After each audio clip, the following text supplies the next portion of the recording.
আগামী দিনে যদি চিন্ময় প্রভুর মুক্তি না হয় এবং বাংলাদেশের হিন্দুদের নিরাপত্তা সুনিশ্চিত করতে না পারে সেই দেশের সরকার, তাহলে বাংলাদেশগামী যত রাস্তা আছে, ভারত থেকে যত পণ্যবাহী গাড়ি বাংলাদেশে যায়, সমস্ত রাস্তা আমরা অবরুদ্ধ করে দেবো। আমরা ভারতীয় সনাতনীরা জানাতে চাইছি বাংলাদেশে যে আমরা তোমাদের পাশে আছি। তোমরা 3 কোটি নয়, তোমরা 103 কোটি, 100 কোটি, আরও বিশ্বে 4 কোটি আছে, সকলে তোমাদের পাশে আছে। এই লড়াই এখনই করছি না শেষ, পাশে আছি বাংলাদেশ। নমস্কার, স্যাফরন নিউজ টিভির পর্দায় সকল দর্শককে জানাই স্বাগত। সাম্প্রতিক সময়ে বাংলাদেশে ক্ষমতার পালাবদলের সঙ্গেই সেখানকার সংখ্যালঘু হিন্দু সম্প্রদায়ের ওপর অকথ্য নির্যাতনের অভিযোগ উঠে আসছে, যার জেরে সরব হয়েছেন বাংলাদেশ সহ ভারত এবং বিশ্বের বিভিন্ন দেশের গণ্যমান্য ব্যক্তিত্বেরা। মুখ খুলেছেন সদ্য নির্বাচিত মার্কিন প্রেসিডেন্ট ডোনাল্ড ট্রাম্পের মতো ব্যক্তিত্বও। এই পরিস্থিতিতে বাংলাদেশের হিন্দুদের একতা, কণ্ঠস্বর এবং আশা আকাঙ্ক্ষার প্রতীক হয়ে উঠেছেন বাংলাদেশের ইসকনের সন্ত শ্রীপাদ চিন্ময় কৃষ্ণ দাস প্রভু। কিন্তু সম্প্রতি তাকে মিথ্যে অভিযোগের ভিত্তিতে কারারুদ্ধ করার গুরুতর অভিযোগ উঠল বাংলাদেশ সরকারের বিরুদ্ধে, যার জেরে ফুঁসে উঠেছেন দেশ বিদেশের সনাতনীরা। পিছিয়ে নেই নদিয়ার রানাঘাটও। তাই শ্রীপাদ চিন্ময় কৃষ্ণ প্রভুর গ্রেফতারের প্রতিবাদে রানাঘাটের স্থানীয় সনাতনীদের উদ্যোগে আজ আয়োজিত হয়েছিল এক ব্যাপক বিক্ষোভ কর্মসূচি। কি বলছেন তারা, চলুন জেনে নেওয়া যাক বিস্তারিত। নমস্কার, স্যাফরন নিউজ টিভির সকল দর্শককে জানাই স্বাগত।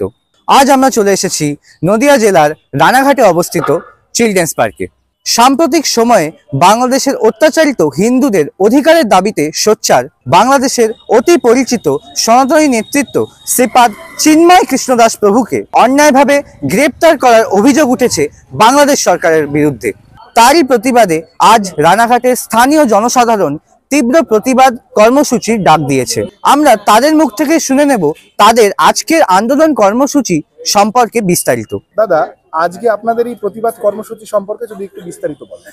আমরা রানাঘাট এবং রানাঘাটের পার্শ্ববর্তী সকল সনাতনী বিভিন্ন সব বিভেদ তুলে দিয়ে আমরা একসাথে হয়েছি। এই চিলড্রেন্স পার্কে আমরা সমবেত হয়েছি। হিন্দু ভাই ভাই, বাংলাদেশ হচ্ছে হিন্দু মাদারল্যান্ড, কিন্তু আক্রান্তরা এসে বাংলাদেশের ভৌগোলিক গিয়ে চেঞ্জ করে দিয়েছে। হিন্দুদের সংখ্যা গুরু থেকে সংখ্যালঘু করে দিয়েছে। ভয়ে তাদেরকে ধর্মান্তরণ করে বিভিন্ন রকমভাবে সামাজিক সুযোগ সুবিধা থেকে বঞ্চিত করে, লাভ জিহাদ থেকে মতো বিভিন্ন রকম করে হিন্দুদেরকে ওরা ধর্মান্তরণ করে বাংলাদেশে হিন্দু প্রায় বিলুপ্তের পথে।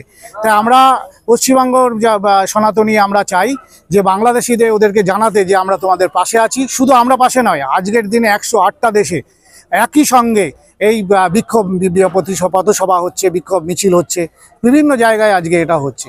তা আমরা চাই যে সনাতনীরা সব এক হোক, সনাতনীদের মধ্যে জাতপাত ভুলে গিয়ে আমরা সনাতনীদের পাশে থাকব। বাংলাদেশের সরকারের ওপর কি আপনারা ভরসা পাচ্ছেন না?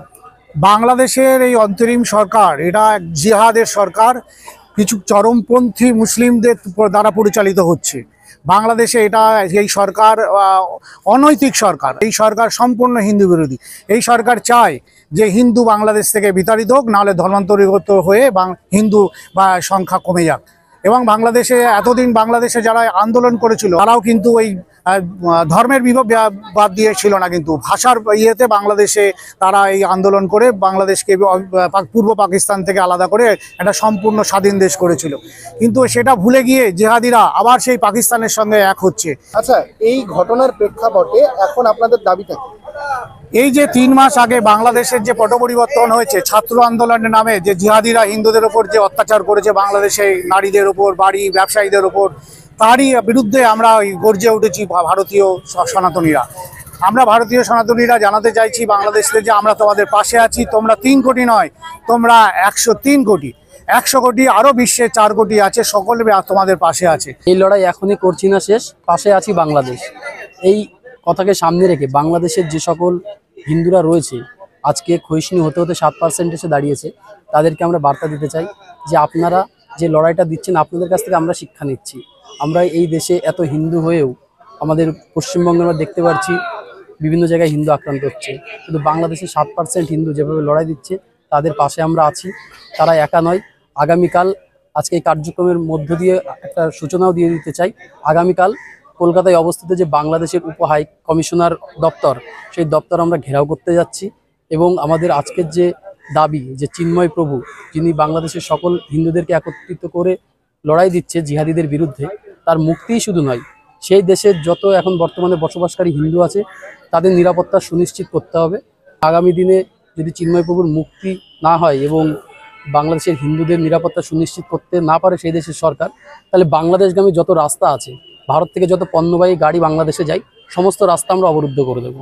তো আপনারা আন্দোলনকারীদের মুখ থেকেই শুনলেন তাদের আজকের আন্দোলন কর্মসূচি সম্পর্কে বিস্তারিত। ক্যামেরায় শুভ রায়ের সঙ্গে Pritam Das, bureau report, saffron news TV.